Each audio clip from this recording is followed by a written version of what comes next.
This couple was sitting at their vacation retreat home when they saw this dog from across their house.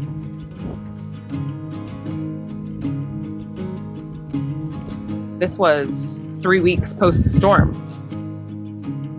One of the big currents came through and actually pushed her up onto this island.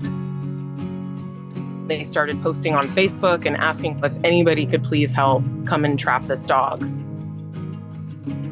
We sort of just dropped everything that we were doing and headed out to go meet them. Going into the water. Dive rescue. The initial plan was to just get out there. I wanted to see what we were dealing with. When I figured out that it was this marsh area that was uninhabitable, I really started to get scared for this dog. We saw this little white thing come out of the bushes, but then she darted. The poor thing was just terrified out of her mind.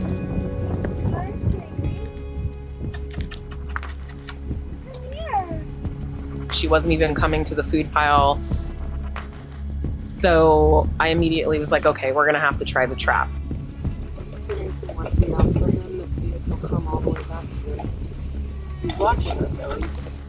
We gave it about 20, 30 minutes.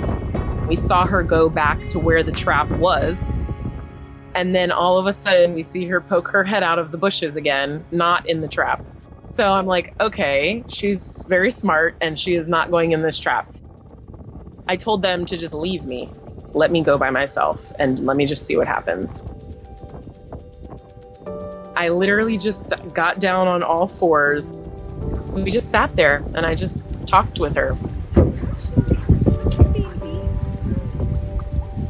I kept telling her it was going to be okay.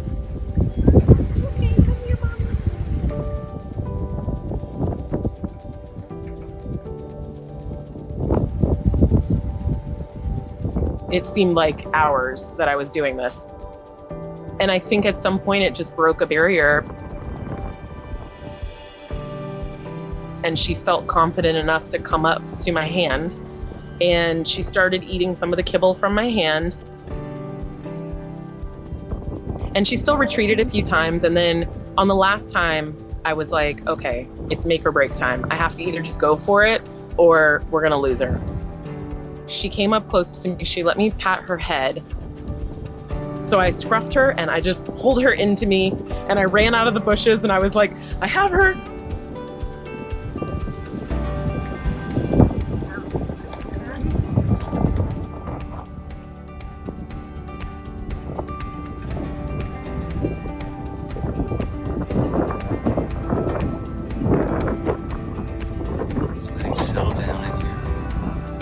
As soon as we sat in the boat, you could just tell she was at peace and she knew she was okay.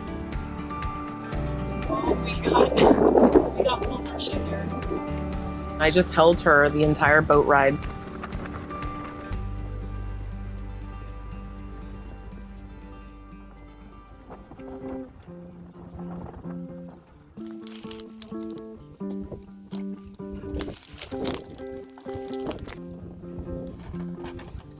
Hi, sweetie. Some kisses. Hi, sweetie. Some kisses. We spent some nights with her on the floor, just telling her it was going to be okay. She had developed a lot over those first few weeks. She didn't have a microchip. She also wasn't wearing a collar. Nobody came forward for her. She wasn't faring well having to be in a hectic environment. She needed her quiet space. Come here. Once I felt that she wasn't going to be the complete flight risk, Marsha, what are you doing? I wanted to move her into foster care. I just visited her at her foster home and seeing her running around with the dogs. What are you doing, happy girl? And playing with stuffed animals and sitting up on the couch and sleeping in bed. It's the best thing. What are you doing? You could just tell she's really come out of her shell. Each day we're seeing new strides with her. We really want a super special family to come along for her. We're looking for a home that's very stable. She's not a dog that can be left alone for 10 hours at a time.